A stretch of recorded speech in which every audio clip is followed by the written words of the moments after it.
Hello, beautiful. How are you? I am doing really well. In fact, I probably feel more calm and relaxed now than I have in a very long time.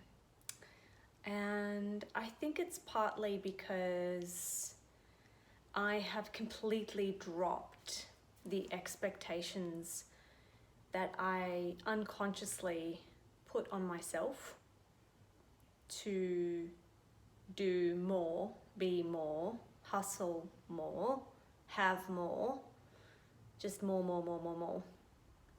And I think I've gotten to this really beautiful place where I am so incredibly content and grateful for everything that I have. And that's not to say that I don't wish for other things and for more things and to develop more and create more. But I'm in this beautiful space right now where even though there's the desire for more, the desire is not what's driving my behavior. Gratitude is really where I'm at, and that's what's driving my behavior right now. And it feels so beautiful. It feels so complete and whole and expansive. And it hasn't been my experience up until now. I didn't know that this feeling of surrender was possible while still working and contributing to society and running a business. So with all of that being said, I'm so grateful that I have this place where I can rest and be, and then I can deliver and give from this place to you, to my community, to my family, which is beautiful. And it feels so good to be able to give from this place. So with that being said, I want to talk about this. I want to talk about how, not necessarily where I've come from, because you can put two and two together and you're probably where I was. You're probably hustling and rushing and trying to do all the things and trying to be everything to everyone, and it's exhausting. And everyone's got their own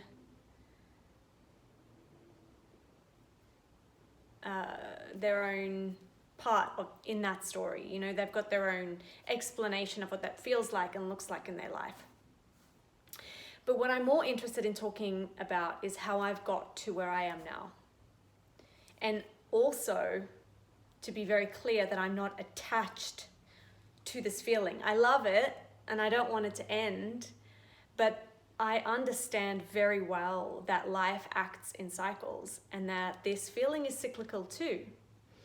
And so it's going to come and it's going to go just the same way as everything does. And I've been very conscious about understanding how I got here so that when it does go, I can almost recreate something similar in my life so that I can come back to this place quicker. And so I wanted to share with you up until now what these practices and tools have been for me. And for starters, I've been resting more. So those of you who know me very well know that I'm an early riser, you know, and when I say early, I mean 4 o'clock is not unusual for me to be up, meditating, practicing yoga, doing all of the things. Well, lately I've been sleeping in and I haven't been getting up until 6:30. And that's not to say that it happens all the time, but 80% of the time now I'm up at 6:30, and then the other 20% of the time it's earlier. I'm waking up without an alarm at that time, as I have always woken up without an alarm at 4 a.m. So this is my body's way of telling me that it's time to rest a little bit more. And so I'm listening to it. So that's my first thing that I want to tell you, is that I'm resting not because someone told me to, not because of any other reason than I'm listening to my body. So if you're feeling a little bit out of sorts and you are in that hamster wheel of exhaustion, try feeling into your body and noticing what it's asking of you. The fear that may be present when you ask yourself that is, what if I sleep too much? You know, like you hear these stories about sleeping too much, oversleeping. Well, you know your body. You know that if you sleep too much, perhaps you wake up in a bad mood, or you know what the right amount of sleep is for you. And so regardless of what people say and what they tell you is the truth, I want you to really expand and extend yourself into understanding what your own truth is. Secondly, I've been leaning into my rituals more than my practices. And the differences between those two things for me is that my rituals are the things that I do daily that contribute in a consistent manner to me feeling better. And so those rituals have been flower essences, essential oils on acup-points. I've been meditating, albeit 5 minutes or 50 minutes. And I've also been using my supplements, taking my supplements. So the first thing is that supplements for me is not a consistent practice. I go in and out of taking them. And so I've put in a little practice, you could say, so ritualistic practice that I do every day. And now I take my supplements without fail. I have them in a little container and I take them morning and night and I'm sorted. I also have placed them out in the open on the kitchen bench so I see them and I take them when I see them. When it comes to my essential oil use, I have been sitting every day using my oils on acup-points and I am loving it so much. So firstly, I've been using frankincense, rose, and neroli, placing them strategic on certain acupoints on my body and meditating for anything between 3 and 5 minutes in that particular place. So the difference between acupressure and acupoints is acupressure is where you're putting pressure on the acupoint, and an acupoint with subtle aromatherapy using essential oils is just lightly placing pressure on that particular point in the body, almost stimulating the point by touching it only with the essential oil. And this practice for me has been so incredibly expansive. In fact, I posted something on Instagram today about it, and I've had so many people ask me for more information about it. And so what I've decided to do is run a workshop coming up this Saturday about it. So I'll include some links and information for you. So if that's something of interest to you, you can join in on the workshop. And then the third thing I've been doing is using my flower essences. So I have different flower essences that I use for different emotional states. Over the last few weeks, I've been using my Truth flower essence, which is really about stimulating and contributing to the health of my crown chakra. So that's the chakra that's right at the top of the head that connects you to the divine. And so really being in communion with this energy center and then with the divine after having used that flower essence twice, 3 times, 4 times a day, it's been a game changer. So interestingly enough, I haven't been on my mat for a week. And so for no other reason than I've just been resting and leaning into my rituals a little bit more than the practices. And so I say that because I'm an avid yogi, and for those of my clients who have worked with me or my friends who know me, like, yoga is a non-negotiable for me. And yet over the last week or so, I haven't been on my mat and I still feel fine. I still feel good because I'm unattached to whether or not I practice yoga. I practice yoga to be closer to the divine, to be closer to union with my higher self, not because I'm looking for an outcome in my triceps, you know? So if I can recreate that feeling of being closer to the divine or with my higher self in other ways, then I think it's a really healthy way to look at life, and also encourage my students and my clients to think the same way, because the minute we become attached to one thing being the gateway or the highway to achieving a certain state, if that thing gets yanked out of our lives, we feel a little bit at a loss. So it's really important for me personally, and also when I'm teaching, to explain this, because there are many ways for you to achieve your own version of nirvana. And in fact, you'll probably find that the many ways will change over time. So experiment, play around. If you've got any questions about any of these practices or rituals, please reach out to me. You know, I love this stuff. Like, I can talk about these things forever. The other thing that I've been loving is reading. I've been reading so much, and the book that I'm actually reading at the moment is Conversations with God by Neale Donald Walsch. He wrote a 3-part book, and I'm reading the Chronicles. I don't know, it's called the full omnibus is what it's called. And so just so revelationary. So many things have just been aha moments in that book. I highly recommend reading that book. Furthermore, I just wanted to remind you that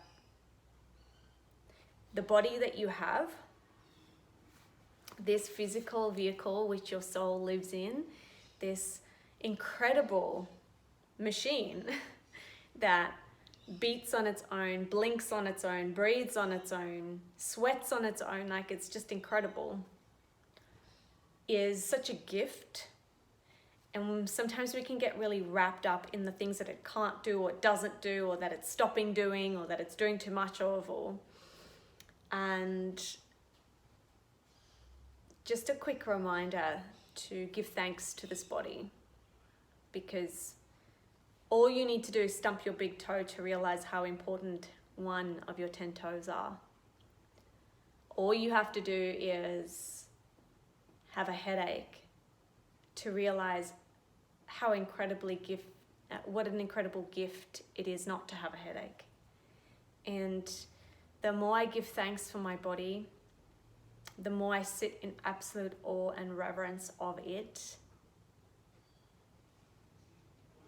I don't know, the more in awe I become, and the more grateful I become. And I invite you to consider this incredible body that you live in, how it just is so miraculous, and to give thanks to your body at least once a day, and notice what happens in your life.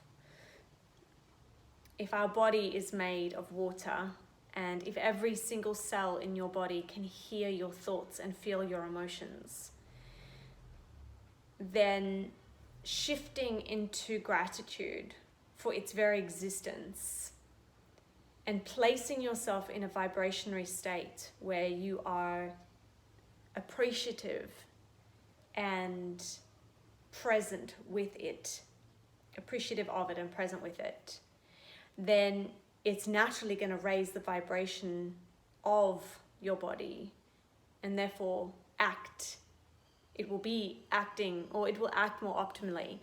Now, very importantly, you're not doing it with the attachment of being better.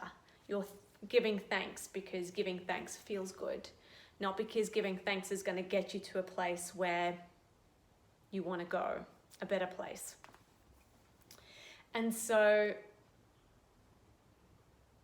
if ever you're feeling in lack, or you're feeling in scarcity, or you're feeling your not enoughness, or experiencing something in your life that makes you feel small and constricted and tight and fearful, if you can, even if it's for a minute, practice the act of gratitude for what you do have.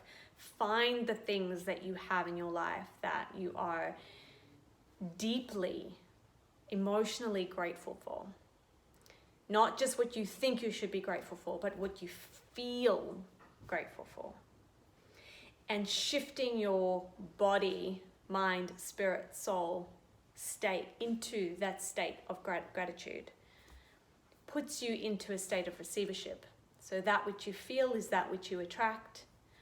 And if you're grateful and you're in a state of gratitude, then you attract more of that experience to you. So you'll have more to be grateful for. And this is the process of the law of attraction. And it's not a spiritual practice where you negate the suffering or you negate the parts of your life that feel painful. There's no bypassing happening here. But you are teaching your body, your cells, that even though you can hold sorrow and pain and fear and hurt and neglect, you can also, as well as and, hold gratitude and love and appreciation. And these two things can coexist. These two states of being can coexist in your experience, and you can have them both. They don't only have to be, they're not exclusive. They're inclusive. And so with that in mind, take care of yourself this week. Be grateful for the small little things, the sun, the stars, the moon, the air that you breathe, the roof over your head, the device on which you're watching this recording. And when you're feeling that gratitude, sit with that gratitude and notice how your body feels when you're feeling it. And then along with that, see if you can create and cultivate and carve out time for rituals and ritualistic practices. And if you want to know more about how to do that, please join us on Saturday for our workshop, our online gathering, where I'll be talking about the exact tools and practices that I have been sinking into and leaning into over the last few weeks that have really supported me into this state of divine expansion. And my hope is that I can share some of this with everyone, and that you can also use these tools and techniques to create, cultivate, and lean into your own life. So I will say that there are many ways to join this workshop.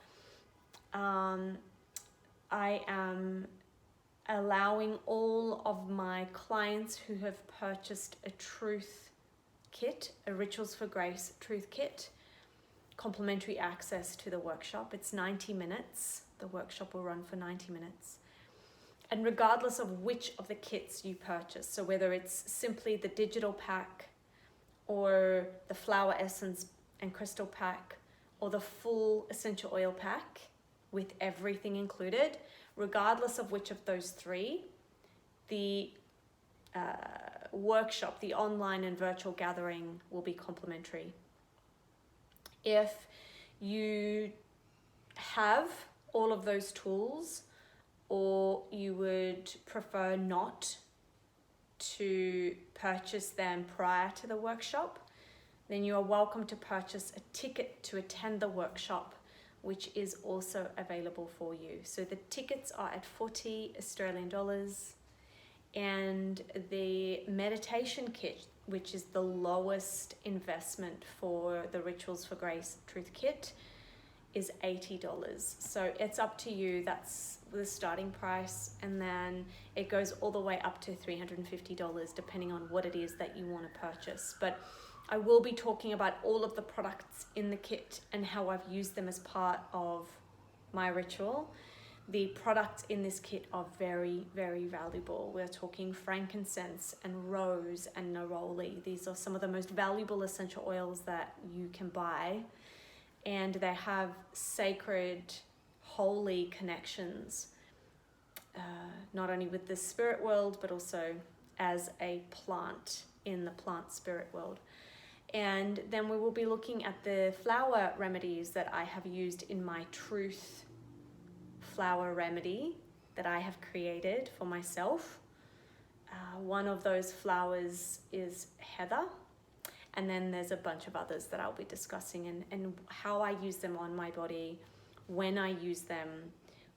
We will be practicing together, we'll be meditating together, and with all participants, all registrants of the workshop, you will also receive an audio of the meditation, the chakra meditation, which I created. It's my own personal meditation, and it's narrated by me, but the sounds that have been included as part of that kit have been specifically composed to help stimulate the crown chakra, help stimulate the connection with the divine. So the sounds that you hear are of the crown chakra. It's such a beautiful meditation. It's so, so yummy. And so I really hope you're going to join us. Feel free to let me know if you have any questions about it. And yeah, look after yourselves. I will speak to you soon. Thanks so much. Bye for now.